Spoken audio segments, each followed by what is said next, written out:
যে কোনো অনুষ্ঠানে বা বাসায় মেহমান আসলে রাজহাঁসের মাংস কষা আর খিচুড়ি রান্না আমার বাসায় মাস্ট বি লাগে, কারণ এই রান্নাটা নাকি সব থেকে আমার হাতে বেশি ভালো হয়।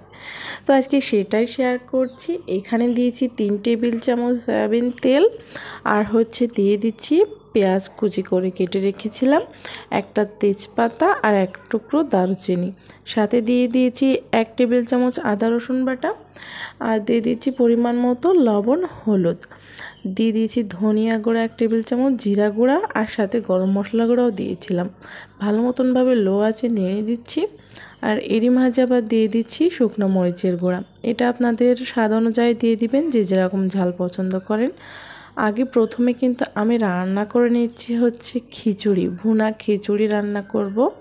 তো আমি এখানে সাধারণ যে চাউলটা আমরা খাই সবসময়, সেটাই ব্যবহার করছি। আর এটা পরিষ্কার পানিতে ধুয়ে এখন আমি দিয়ে দিয়েছি মশলাটার ভিতরে, দিয়ে কিছুক্ষণ নেড়ে চেড়ে এবার মসুরির ডাল দিয়ে দিলাম। আপনারা এখানে চাইলে পোলাওর চাল, মুগ ডাল দিয়েও রান্না করতে পারেন, সেটাও অনেক বেশি মজার হয়। তো আজকে আমি এভাবেই রান্না করে দেখাচ্ছি। খেতে কিন্তু সত্যিই অসাধারণ হয়, এত মজার খাবার এটা। যে কোনো অনুষ্ঠানে বাসায় মেহমান আসলে আপনারা যখন তখন ঝটপট রেডি করে নিতে পারেন। যে পরিমাণ চাউল দিয়েছি তার ডাবল পানি দিয়ে এখানে কিছু কাঁচামরিচ ছিটিয়ে দিয়ে ঢাকনা দিয়ে ঢেকে আমি এটা 15 মিনিটের মতো জাল করে নিয়েছি।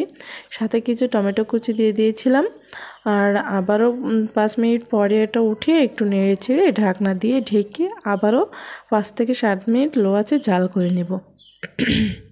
রান্না করাটা একদমই সহজ, কোনো ব্যাপারই না। তো দেখুন খিচুড়িটা কত সুন্দর ঝরঝর হয়েছে, ভিতর থেকে সিদ্ধও হয়ে গিয়েছে। খেতে কিন্তু অসাধারণ হয়। বাসায় এভাবে করে আপনারা অবশ্যই ট্রাই করবেন। একটু খিচুড়িটা ডেকোরেশন করে নিচ্ছি, এরপরে কিন্তু চলে যাব হাঁসের মাংস কষা রান্না করতে। সেটা তো মাস্ট বি, খুব বেশি মজার। খিচুড়ির সাথে এরকম হাঁসের মাংস থাকলে কিন্তু আর কিছু লাগে না। তো আমার খিচুড়িটা রান্না করা শেষ, দেখতেই পাচ্ছেন কতটা সুন্দর এবং লোভনীয় হয়েছে। এর সাথে মাংস না হলে কিন্তু একদমই ভালো লাগবে না। শুধু খিচুড়ি আর কি ভালো লাগে বলুন। তো আমি এখানে রাজহাঁসের মাংস নিয়ে নিয়েছি পরিমাণ মতো। আমি এখানে হাফ কেজির একটু বেশি আছে, মানে প্রায় 3 পোয়ার কাছাকাছি মাংস আছে। আর এখানে আমি আবারও 3 টেবিল চামচ তেল দিয়ে পেঁয়াজ বেরেস্তা করে নিব কিছু, আর সাথে দিয়ে দিচ্ছি তেজপাতা, দারুচিনি। পেঁয়াজটা একদম বেরেস্তার মতন ভেজে নিতে হবে, অল্প ভাজলে কিন্তু হবে না। সাথে আদা রসুন বাটা দিয়েছি, শুকনো মরিচ গুঁড়া, ধনিয়া গুঁড়া, এলাচ গুঁড়া, গরম মশলা গুঁড়া, আর দিয়ে দিয়েছি গোলমরিচের গুঁড়াও দিয়ে ভালো মতনভাবে নেড়ে চেড়ে খুব ভালো মতনভাবে একটু মশলাটাকে কষিয়ে নিতে হবে। আর এখানে আমি বাদাম বাটা দিলাম কিছু পরিমাণে। তো বাদাম বাটা দিলে কিন্তু খেতে খুব বেশি দারুণ লাগে। হাঁসের মাংসতে বাদাম ইউজ করতে পারেন। আমি এখানে কাজু বাদাম দিয়েছিলাম, আর 3-4 টুকরো নারকেল দিয়ে দিয়েছি। সাথে আমি মাংসটাও দিয়ে দিচ্ছি, দিয়ে খুব ভালো করে আগে মশলাটার সাথে কষিয়ে দিয়েছি। আচ্ছা, এ পর্যায়ে কিন্তু আমি কোনো পানি ব্যবহার করিনি এখনও পর্যন্ত।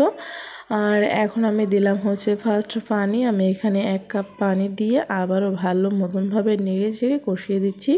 আর 1 টুকরো লেবু চিপে দিতে কিন্তু ভুলবেন না, তাহলে কিন্তু একদমই টেস্ট হবে না। লেবু চিপে দিলে হাঁসের মাংসর আর কি যে গন্ধটা থাকে সেটা কিন্তু থাকে না, সেটা স্কিপ হয়ে যায়। আমি ঢাকনা দিয়ে 10-15 মিনিট জাল করে নিয়ে উঠিয়ে আবার একটু কষাচ্ছি, আর টমেটো দিয়ে দিচ্ছি। একটুও ঝোল রাখবো না, যেহেতু রান্না করছি খিচুড়ি দিয়ে খাওয়ার জন্য, সেক্ষেত্রে কিন্তু কষা কষা করেই আমি রান্না করেছি। আরও 10-15 মিনিট আমি এভাবে করে কষিয়ে তারপরে নামিয়ে নিয়েছি। লবণ টেস্ট করেছিলাম, একদম পারফেক্ট আছে। তো আপনারা বাসায় এভাবে খুবই সহজে হাঁসের মাংস রান্না করে নিতে পারেন। একটু একটু ক্ষীরা আর পেঁয়াজ কুচি, কাঁচামরিচ দিয়ে ডেকোরেশন করেছিলাম। আর এভাবে পরিবেশন করা দেখে ভুনা খিচুড়ি আর হাঁসের মাংস সবাই তো খুব মজা করে খেয়েছে, আর তাদের খুব ভালো লেগেছে। আমার বাসার সবাই এটা অনেক বেশি পছন্দ করে। তো আপনার বাসায় কে কে হাঁসের মাংস খিচুড়ি পছন্দ করে আমাকে কিন্তু কমেন্ট করে জানাতে ভুলবেন না। আর বাসায় একদিন হলেও এমন করে রান্না করে দেখবেন, ভালো লাগবে। ধন্যবাদ।